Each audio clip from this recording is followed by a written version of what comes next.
एक राजा जिनका सर कटने के बाद धड़ एक हफ्ते तक लड़ता रहा। 15वीं सदी का समय डलमऊ क्षेत्र के राजा डालदेव पासी थे। उनका युद्ध शर्की बदशाह से चलता रहता था, पर वो लोग राजा डालदेव पासी को पराजित नहीं कर पाए।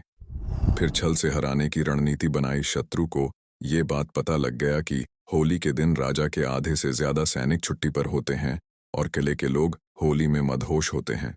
शर्की ने इस बात का फायदा उठाया। शत्रु ने हमला कर दिया। किले के पासी सैनिक भी उनसे युद्ध करने लगे। जैसे ही खबर डालदेव पासी को मिली, उन्होंने किले के सभी आम लोगों और राज परिवार के लोगों को सुरंगों द्वारा सुरक्षित स्थानों पर भेज दिया और सुरंगों को नष्ट भ्रष्ट कर दिया। यहाँ मुट्ठी भर सैनिकों ने मोर्चा थामा हुआ था।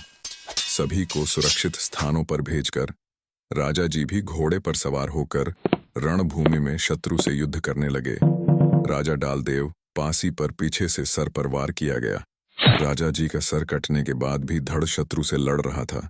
वो भी सिर्फ शत्रु सैनिकों से युद्ध कर रहे थे, मानो जैसे उनका सर शरीर से अलग हुआ था, पर आत्मा उनके धड़ में थी और शत्रु से लड़ रही थी, जिसको देखकर शत्रु भयभीत हो गए।